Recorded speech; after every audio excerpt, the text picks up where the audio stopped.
আমি একটা কথা বলবো, সেটা হলো আপনার এলাকার যে সকল মানুষ রয়েছে, প্রশাসন রয়েছে, মেয়র রয়েছে, এলাকার অনেক দানবীর মানুষ রয়েছে, তাদেরকে কাজে লাগে। যখন বন্যা শুরু হয় তখন আপনারা জানেন রামগঞ্জ উপজেলার কৃতি সন্তান এখানকার অনেকে ছিলেন যে বীর মুক্তিযোদ্ধা পরিকা মুখে উনি আমাকে ফোনে জানালেন যে কিছু ব্যবস্থা কেন, তখন কি বলতাম, কোনো পানি বাড়তেছে, হ্যাঁ পানি বাড়ছে, আমার কি করার, বল তোমাকে 200 টাকা দিই ত্রাণ দেবো, বললাম ঠিক আছে। উনি ঘর থেকে 1 লাখ টাকা পাঠাইছে, আমি বললাম ত্রাণ দেবো না, কি করবা, রামগঞ্জ হাতিগঞ্জ বীরেন্দ্র খাল, সেই খালটি পরিষ্কারে আমি এই টাকা কাজে লাগবো। তুমি জানো যে এটা কত টাকা লাগতে পারে, বললাম 7 থেকে 8 লাখ টাকা, তো তোমার কাছে আছে 1 লাখ টাকা, বললাম আমি শুরু করি, অন্যরা শেষ করবে।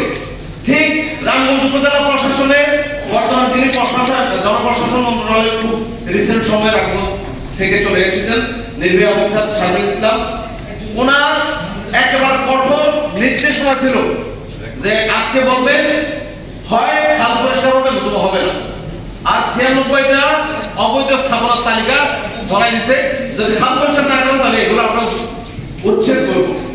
ব্যবসায়ীরা নিজেদের স্বার্থে খাল পরিষ্কারে আলহামদুলিল্লাহ, যদি কখনো রামগঞ্জে আসেন আমি খালের আগের ভিডিও চিত্র দেখাবো, এখনকার চিত্র দেখাবো, 30% কাজ বাকি রয়েছে। কৃতজ্ঞতা জানাচ্ছি রামগঞ্জ উপজেলার কৃতি সন্তান বীর মুক্তিযোদ্ধা পরিকাম ভূঁইয়া এবং যশোরের মেয়ে রামগঞ্জ উপজেলার নির্বাহী অফিসার সাবেক জনাব শাহরুল ইসলাম সহ বর্তমান যারা রয়েছেন তাদেরকে, সেই সাথে ধন্যবাদ জানাচ্ছি আজকের আয়োজকদেরকে যারা আমাদেরকে কিছু বলার সুযোগ করে দিয়েছেন। কৃতজ্ঞতা জানাচ্ছি আমাদের আজকের অনুষ্ঠানের সম্মানিত প্রধান অতিথি 12 দলীয় জোটের শীর্ষ নেতা জনাব সাধারণ সেলিম ভাইকে। আসসালামু আলাইকুম।